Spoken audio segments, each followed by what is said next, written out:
Dinas Kebudayaan. Siswo Aji Utomo, ini cucunya penembak Senopati. Beliau Kepala Balai Teknologi Informasi Data Pendidikan Dinas Dikbud Provinsi NTB, kemudian Mas Nurala sebagai Kepala Museum NTB yang berada di bawah Dinas Dikbud Provinsi NTB. Bapak Ibu sekalian, kami warga Dikbud senang dan bangga mendapat kunjungan dari Bapak Ibu sekalian, dan tentunya di dalam pertemuan silaturahim ini nanti akan kita saling tukar informasi, dan kami di NTB ini ya jujur saja memang semangatlah berguru menimba ilmu dari Bapak Ibu sekalian dari Yogyakarta, gitu Pak Nurala ya.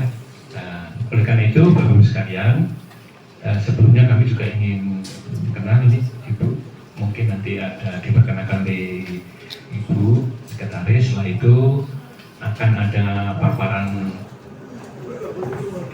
Ini dengan tanpa sesuatu apapun. Ini tadi kalau masih ini Pak, masih agak jenuh.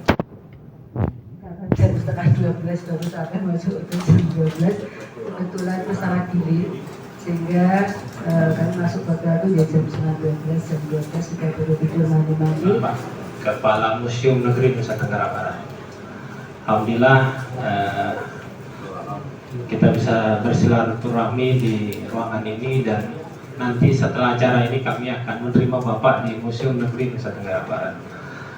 Kami di Museum Negeri Nusa Tenggara Barat juga karena saat ini sedang liburan, sehingga kunjungan juga cukup ramai, dan saya sangat bersyukur bisa bersilaturahmi dengan Bapak Ibu sekalian. Dalam sejarah perjalanan saya dengan mahasiswa ini, kalau saya dulu kuliahnya di UGM, Bu, Bapak Ibu sekalian, Universitas Gamping Mengidul.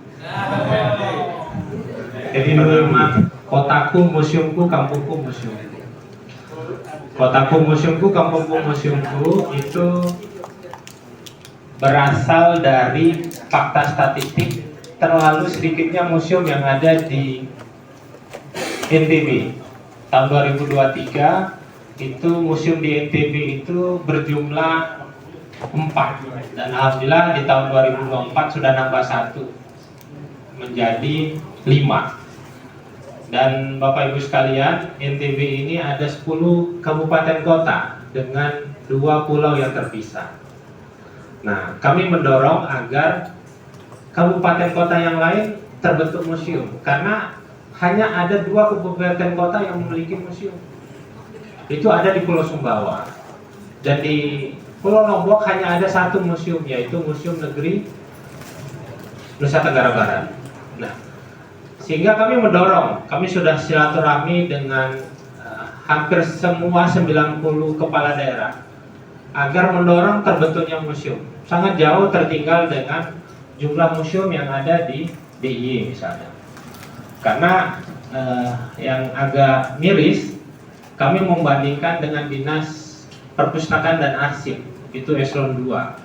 Sedangkan museum ini yang dia mengurus tentang arsip dari awal adanya manusia sampai dengan sekarang.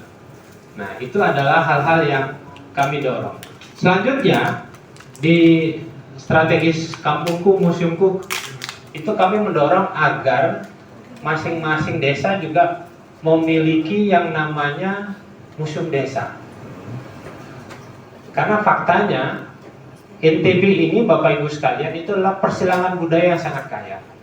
Kalau Pulau Lombok terpengaruh oleh tradisi Majapahit, dan Pulau Sumbawa itu di skupnya karena itu adalah persemakmuran kerajaan Goa, maka terpengaruh oleh Sulawesi.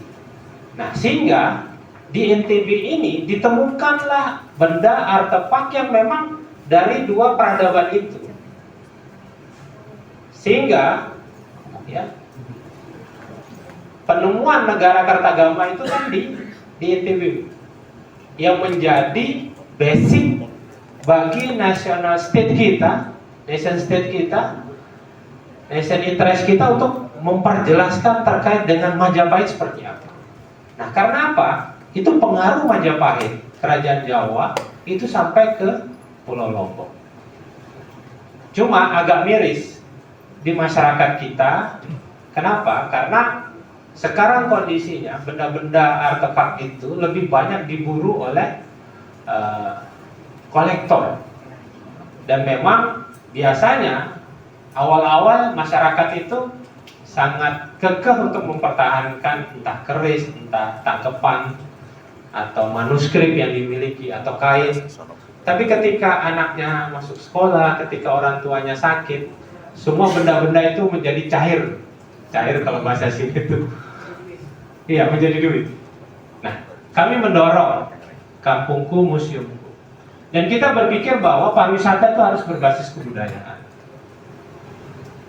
Karena ketika pariwisata berbasis kebudayaan tidak memerlukan infrastruktur yang luar biasa. Kami di NTB sudah memiliki yang namanya halal tourism. Waktu zaman Gubernur Tuan Guru Bajang, TGB halal tourism. Pada periode yang kemarin, Pak Dr. Zul membuat sport tourism. Dan kami mendorong agar NTB ini juga pariwisata berbasis kebudayaan. Nah, salah satu juga ketika berbicara tentang pendidikan, kami di museum memberikan supporting kepada sekolah-sekolah. Karena kalau pemerintah provinsi itu kewenangan kan hanya sampai SMA, SMK, sama SLB.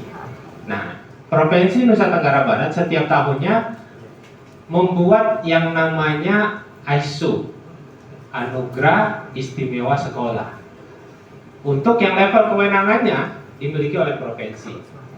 Akan tetapi kami di museum bisa masuk ke level yang lebih bawah, SMP, MTS, gitu kan, SD, MI maupun di TK PAUD. Sehingga Bapak Ibu sekalian, lebih sempurnalah anugerah istimewa sekolah yang diberikan oleh Pak Gubernur setiap tahunnya menjelang setelah peringatan Hari Pendidikan. Nah, ini juga memberikan motivasi. Kami memberikan kepada sekolah yang datang. Kalau di Jogja kan ada wajib kunjung museum. Nah, kami memberikan yang namanya supporting, apresiasi kepada sekolah yang terjauh. Karena kalau datang ke Mataram, sekolah yang terjauh itu dia butuhkan 24 jam menaik bis dan nyebrang. Jadi memberikan apresiasi untuk sekolah yang terjauh, tersering, dan terbanyak. Dan itu setiap tahunnya menjadi anugerah yang ditunggu-tunggu oleh sekolah.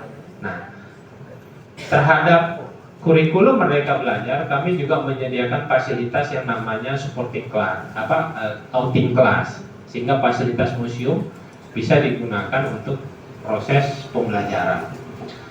Dan di kegiatan kami ada namanya, yang kami unggulan itu ada namanya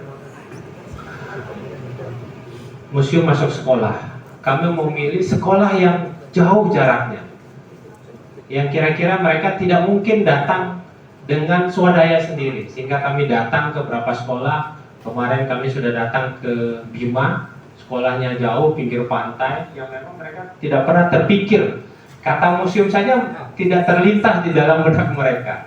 Nah, itu yang kami sapa dan itu yang kami kunjungi. Mungkin ini pengantar dari saya, mungkin nanti lebih lengkap disampaikan oleh Kepala Balai Informasi Pendidikan Pak Siswa. Monggo Pak Siswa. Belajar dari Bapak Ibu sekalian. Tadi Pak Kepala Museum sudah menyampaikan di NTB hanya ada sedikit museum, sementara di Jogja itu kalau kita mau petani satu persatu dari Mojali, dari Sonobudoyo dan lain sebagainya, tercatat terakhir ada sekitar 50-an lebih museum itu, bahkan di tiap kampus ada museum. Nah, ini harusnya menjadi inspirasi bagi kami untuk bagaimana mengembangkan museum itu sehingga mendukung Jogja tetap berhati nyaman, Jogja tetap kota pendidikan, kota budaya yang itu sinergi dengan arah pendidikan. Terkait dengan proyek penguatan pelajar Pancasila, saya senang sekali tadi disampaikan bahwa di Jogja sudah ada perda atau perkada tentang pelajar Pancasila. Nun sewu perda aja mungkin. Nun sewu nanti mudah-mudahan kami berkenan untuk bisa copy paste dan bisa kami pelajari dan harapannya nanti NTB bisa meniru aturan tersebut, karena terus terang kami di NTB juga belum memiliki. Nah, bagaimana implementasi kaitannya antara museum dengan pendidikan, Bapak Ibu sekalian? Sebagaimana yang kita ketahui, hari ini kita dihadapkan pada kondisi siswa-siswi dan siswa yang tambah nakal dari hari ke hari. Tidak saja kasus narkoba, perkelahian, dan lain sebagainya. Dan baik di Jogja maupun di NTB kurang lebih sama. Nun sewu, kalau di Jogja mungkin ada istilah klitik dan sebagainya, di kami juga ada. Bahkan kalau di kami sudah bukan lagi orang yang nun sewu, misalnya anak di tengah jalan kemudian diganggu dan sebagainya, kami sudah nun sewu kalau ada perkelahian di level sekolah itu sudah mengarah menjalar nanti perkelahian antar kampung. Di beberapa sekolah-sekolah kami, nun sewu terus terang, mereka itu berkelompok tidak berdasarkan kelas IPA, kelas IPS, kelas 1, 2, 3, tetapi berdasarkan sekolah. Ya, berdasarkan desa di mana mereka berdomisili. Sehingga nun sewu kalau ada kejadian-kejadian biasanya kecenderungannya melibatkan nanti antar desa. Nah, itu sekarang jadi tantangan kita bersama Bapak Ibu sekalian, sehingga pemerintah melalui Kemendikbud kemudian mencanangkan namanya profil pelajar Pancasila. Bagaimana anak-anak sekarang ini, siswa-siswa ini bisa kembali memiliki karakter sesuai dengan nilai-nilai Pancasila. Kalau dulu mungkin kita sudah sangat sangat paham betul, apalagi kalau generasi-generasi milenial, generasi X dan sebagainya sudah kenal dengan penataran P4 dan sebagainya, seminggu kita digojlok dan lain sebagainya. Nah, sekarang kita wujudkan dalam bentuk proyek penguatan profil Pancasila. Nah, di sini sekolah berusaha untuk menciptakan 6 karakter Pancasila, mulai dari beriman, bertakwa kepada Tuhan, berharap mulia, gotong royong, kreatif, dan lain sebagainya. Nah, lalu bagaimana Dinasdikbud menggandeng satuan pendidikan sekolah sesuai dengan kewenangannya, yaitu SMA, SMK, dan SLB, bisa belajar menggunakan museum sebagai salah satu sumber belajar. Nah, anak-anak biasanya setelah belajar selama kami masih 6 hari ya, dari Senin sampai hari Sabtu, 6 hari sekolah dari jam 7.30 sampai 14.15, itu memiliki keterkaitan pembelajaran dalam keseharian. Jadi sekarang pelajaran tidak berdiri sendiri sebagai mapel pendidikan agama, kesehatan, IPA, dan sebagainya, tetapi mereka nanti akan merancang satu produk, satu proyek yang mana nanti akan dipresentasikan di akhir tujuan pembelajaran. Nah, biasanya kalau kami mengenal dengan istilah P5. Di NTB kami sudah membuat itu dengan istilah Sabtu Budaya. Jadi nanti di hari Sabtu anak-anak datang ke sekolah menggunakan baju adat. Kalau di Jogja setiap Kamis Pon, setiap 35 hari sekali ya. Nanti ada bazar dan sebagainya. Kami juga terus terang terinspirasi dari teman-teman di Jogja juga. Nah, itu mereka menggunakan baju adat dan sebagainya, datang ke sekolah, mereka menampilkan apa hasil dari pembelajaran selama kurun waktu tertentu, ya. Dan itu nanti dimunculkan dalam bentuk proyek. Ada yang menampilkan karya seni, ada yang menampilkan olahraga, kreativitas, dan lain sebagainya. Nah, itulah kemudian hasil dari implementasi penguatan pelajar Pancasila di Nusa Tenggara Barat. Kita menamakan Sabtu Budaya.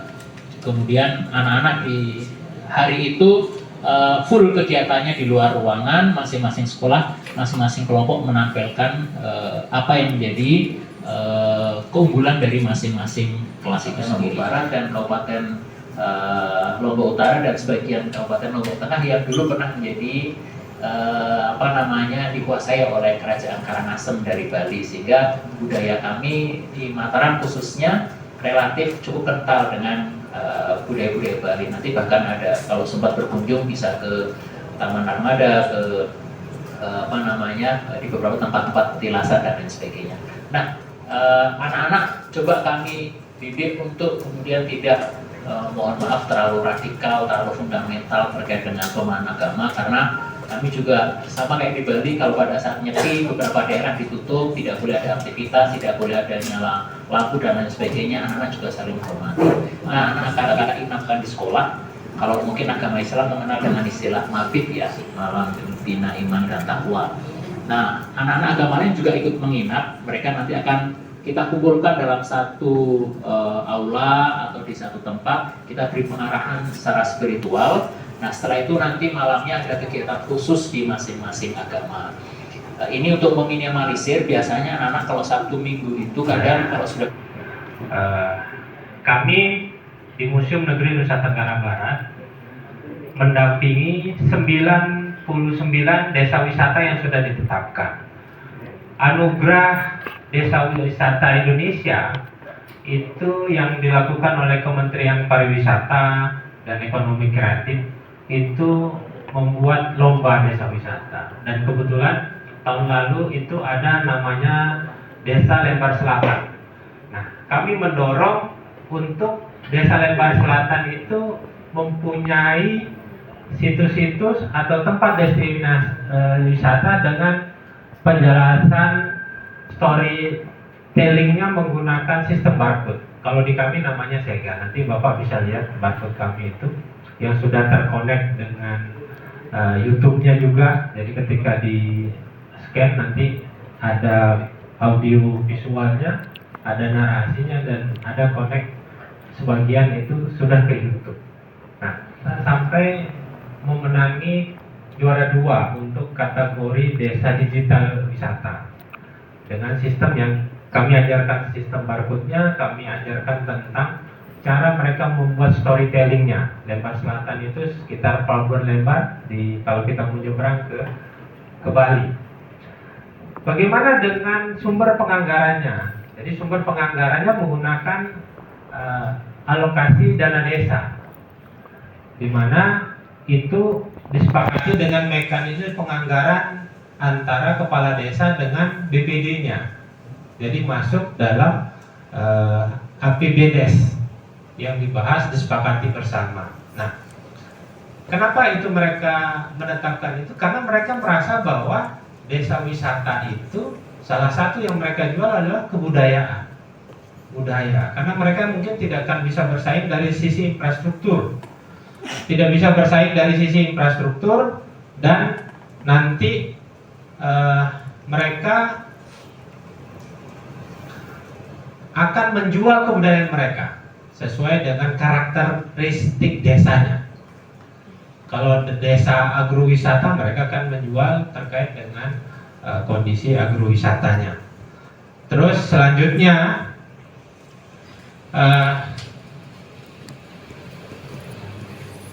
bagaimana dengan pelestarian dan perlindungan benda-benda yang ada di museum, dan bagaimana pemberdayaan pemberitahuan kepada masyarakat. Kami di museum mempunyai beberapa program yang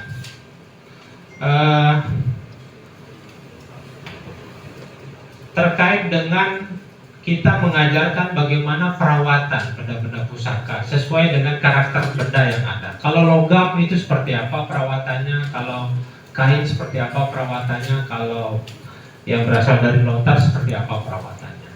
Dan kami turun ke desa. Kemarin terakhir kami ke desa Lantan, sambil kami mendorong juga agar desa Lantan di Lombok Tengah itu mau membuat museum desa. Bagaimana mekanismenya di dalam peraturan menteri itu memang minimal ada setidaknya 3 syarat pokok dalam membentuk museum. Pertama, ada badan hukumnya, jadi dia berbentuk yayasan, di mana yayasan itu jelas menjelaskan tentang terkait dengan itu pengelolaan museum. Yang kedua ada pengelolanya. Yang ketiga ada masyarakat. Kalau masyarakat desa ini ingin menaikkan statusnya museum yang terdaftar. Nah, jadi museum yang terdaftar itu punya badan hukum, punya bangunannya, punya koleksi, dan punya pengelolanya. Ini minimal syarat yang dimiliki. Nah, kami mendorong Nanti kami mengasistensi itu, syarat-syarat itu. Nanti mereka akan mendaftar, kalau dia level desa ke provinsi, kalau level kabupaten ke kementerian. Nah, kami melakukan proses pendampingan. Dan yang terakhir, alhamdulillah kemarin Museum Bala Daturanga yang ada di Kabupaten Sumbawa itu sudah mendapat nomor register Museum Nasional. Kami juga sudah melakukan tanda tangan MOU dengan Universitas Teknologi Sumbawa, yang mana mereka tertarik untuk membuat museum sebagai bagian dari proses pendidikan dan pengembangan pendidikannya. Nah, terkait dengan bagaimana bantuan yang diberikan pemerintah provinsi terhadap perlindungan benda-benda tadi, jadi Bapak Ibu sekalian, museum desa itu tidak harus membeli semua benda-benda yang ada di masyarakat, tapi dia menjadi keeping place, tempat di mana masyarakat menyimpan benda-bendanya itu, sehingga kepemilikannya tidak berpindah. Yang penting dia terdata, terregister, sehingga nanti, karena ketika kita tidak mendata itu bisa hilang ya, berpindah. Tapi kalau sudah ada, oh keris, ada tombak di keluarga ini, ada ini di keluarga ini, kan mereka kan saling menjaga. Dan kami juga mendorong agar kolektor-kolektor itu mau memberikan benda pusakanya, menghibahkan. Kemarin kami baru mendapat hibah dari Kesultanan Sumbawa terkait dengan ada 5 benda pusaka yang diberikan kepada Museum Negeri Nusa Tenggara Barat. Yang terakhir Bapak Ibu sekalian, terkait dengan kami juga berburu kolektor yang mau menghibahkan. Izin sekaligus pemberitahuan kepada Pak Kepala Dinas, nanti tanggal 1 Juli saya akan bertemu dengan kolektor dari Australia namanya Pak Michael Bott. Michael Bott itu mengkoleksi benda-benda yang ada di Nusa Tenggara Barat, kain, manuskrip, dan itu saya sedang melakukan lobby untuk dia mengembalikan. Dan biasanya dia memang membeli itu untuk diselamatkan, dan mungkin ada kesadaran untuk mengembalikan ke pemerintah melalui museum, dan itu kami akan mensupport untuk itu. Dan kami juga bekerja sama dengan Bapak Ibu sekalian, kami Museum Negeri Nusa Tenggara Barat dengan Museum Sono Budaya mewakili Indonesia untuk pameran Biennale Islamic Art, jadi pameran dunia Islam yang diselenggarakan oleh Kerajaan Saudi melalui Departemen Kebudayaannya setiap 2 tahun sekali, nanti di bulan Januari. Jadi Indonesia diwakili oleh 3 institusi, ada pusat manuskrip, pusat mushaf Masjid Istiqlal yang berada di bawah Perpustakaan Nasional, yang kedua Museum Sono Budoyo, dan kami dari Museum Negeri Nusa Tenggara Barat. Itu mewakili Indonesia nanti untuk pameran terkait dunia Islam. Yang menarik Bapak Ibu sekalian, dalam workshop kemarin terjadi perdebatan kami dengan beberapa museum besar yang ada di dunia terkait dengan misalnya Museum London, Museum Louvre Prancis. Dari sisi benda, artefak, mereka jauh lebih unggul karena umurnya 1000 tahun. Karena dulu kan mungkin sesama kerajaan peradaban itu kan mereka mendapat hibah. Yang kami tampilkan umurnya mungkin baru 200-300 tahun. Tapi dalam workshop itu kami menyampaikan benda yang kami miliki itu punya tradisinya. Jadi bendanya ada di museum, tradisinya masih berjalan di masyarakat dan masih dipraktekkan tradisi itu dalam masyarakat. Sehingga benda ini bukan benda yang hanya bernilai materialnya saja.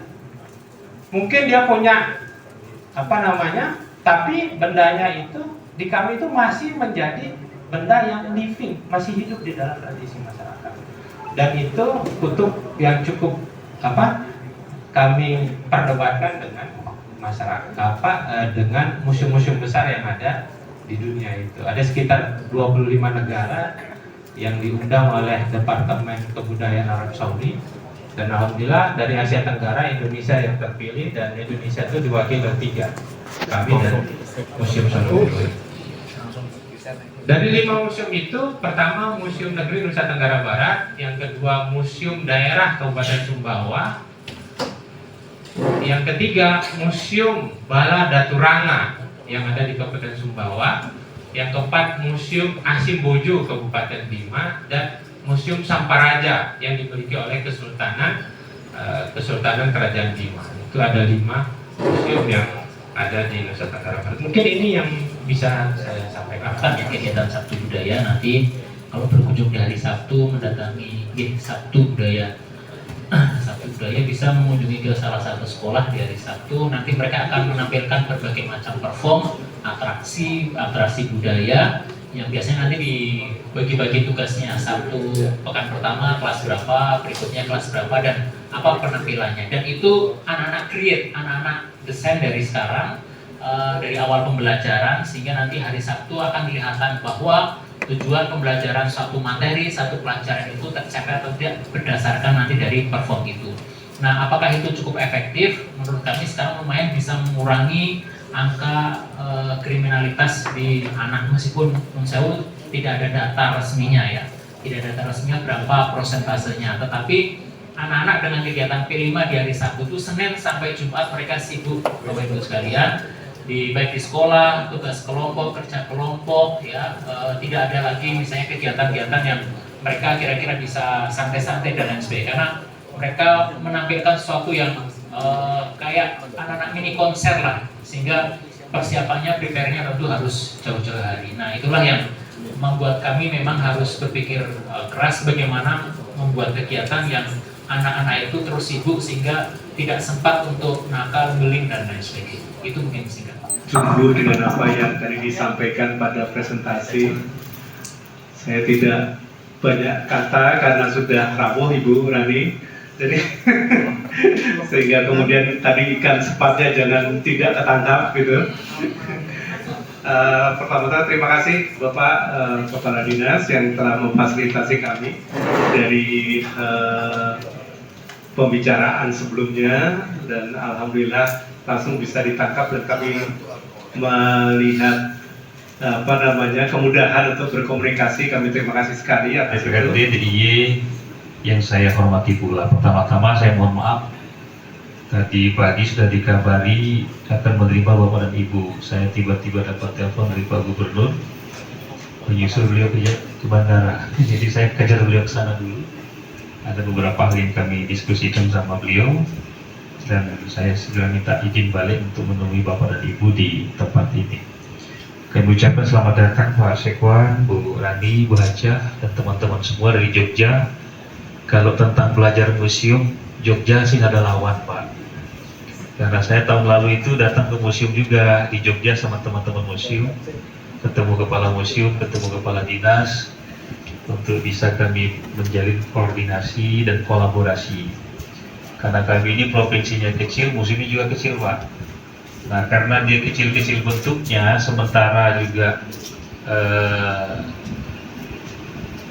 museum banyak peninggalan-peninggalan itu ditemukan di masyarakat yang belum mau menyerahkan ke museum untuk dirawat, untuk dipajang, untuk dijadikan benda-benda milik pemerintah. Oleh karena itu saya dorong Pak Kepala Museum ini, ayo masifkan gerakan museum inklusif. Makanya branding yang dibangun adalah museumku kotaku, museumku desaku, museumku. Nah, di NTB ini juga banyak sekali peninggalan-peninggalan seperti di Jogja Pak. Cuma juga kami punya lahan terbatas untuk memfasilitasi masyarakat agar dia bisa koleksinya masuk di museum.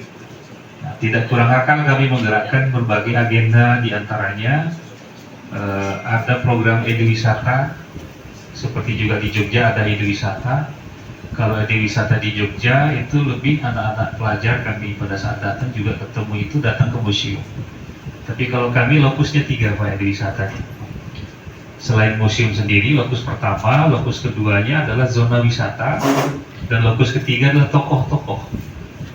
Jadi mereka belajar karena kami Dikbud punya program guru tamu.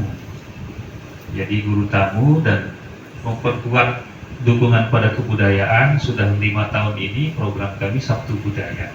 Sebelum kita tutup, barangkali saya menyuguhkan beberapa menit video kami bagian dari datanya.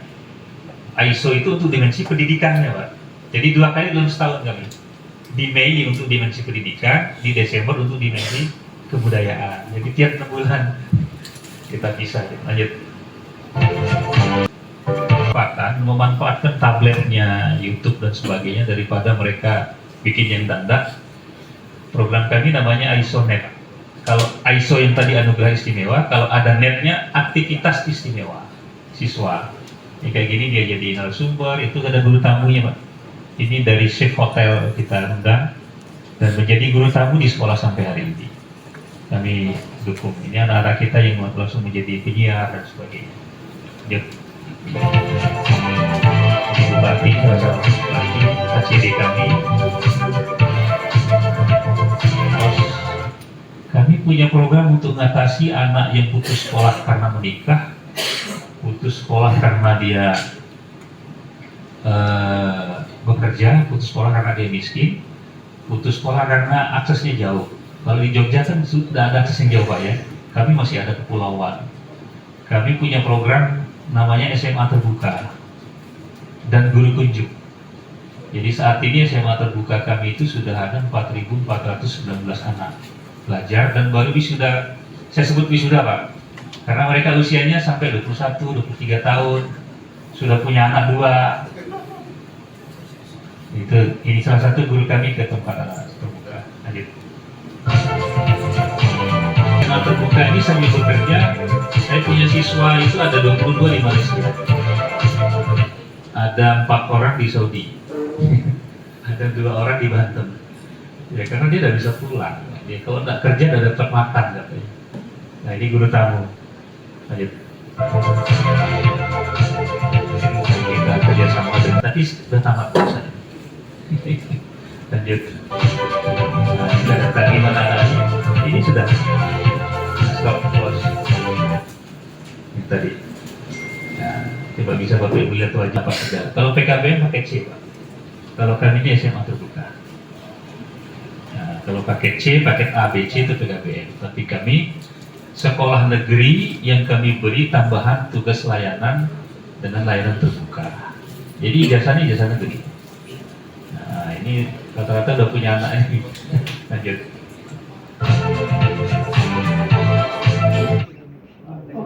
Izin Pak. Ini harus kelompok karya anak-anak yang dibuka ya. Makanya semuanya karya anak-anak bawa sini juga gitu.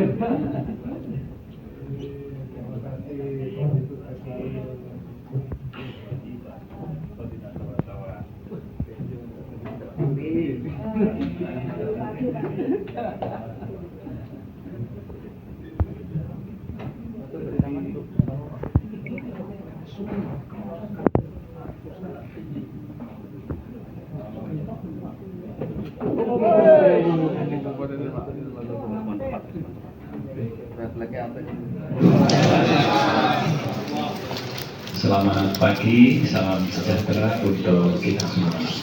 Yang saya hormati Sekretaris Komisi A DPRD Daerah Istimewa Yogyakarta, Syahkani. Yang saya hormati Sekretaris DPRD Dr. Anas Imam Pratanati. Yang saya hormati Koordinator Wartawan Mas Santoso Suparma. Yang saya hormati